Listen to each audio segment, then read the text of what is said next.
Hello mga friends, sa mga nagtatanong dyan kung how to apply in Turkey, sasagutin din natin tong tanong ni ate. Dyan. Dyan. Lalagay natin dyan. Okay? Sabi niya, magkano daw ang sahod dito sa Turkey kasi kung 60,000 nga ba daw? Kasi ang sahod daw niya sa Dubai is 50,000. Ito lang ate. Ito lang ang masasabi ko. Kung okay ka na dyan sa Dubai at sumasahod ka ng 50,000, mag-stay ka na lang dyan. Mag-stay ka na lang dyan para hindi ka na manibago, wala ka ng pakikisama kasi alam naman na po natin na lahat ng tao ay iba-iba ang ugali, iba-iba ang tradisyon, lalo na sa pag-aalaga ng mga bata. Ang mga bata ay napaka-naughty talaga. Kahit ano pang sabihin mo, gaano pa kabait ang tao, mga naughty talaga ang mga bata.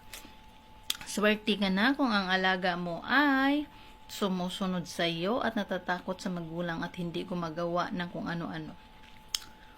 Ang sahod naman dito sa Turkey ay siya ng $900.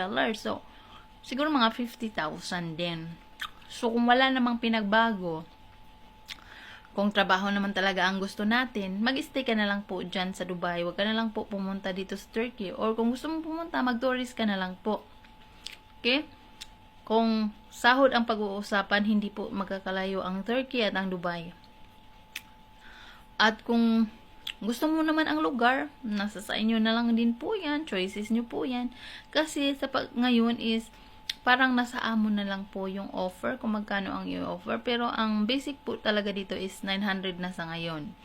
So kung sumasahod ka dyan ng 50,000 sa Dubai, payo ko sa'yo, magstay ka na lang. At kung hindi ka naman magpapayigil, okay, come on here in Turkey. Wala pong pumipigil sa inyo. Yan lang po ang aking masasabi batay sa kanyang katanungan. Okay po? Sa mga gusto naman mag-apply, magpahanap po kayo ng video introduction ninyo sa ating Nanabox Facebook page na Nanabox at tingnan po natin doon. Kung nagtatanong kayo ng mga agency, kung anong agency sa Pinas, maaari, pwede lang po kayo mag-direct dito sa Turkey. Meron pong Biga, may Twin, may Pera, may Nuno, may Excel, may Filipino Nani, marami po.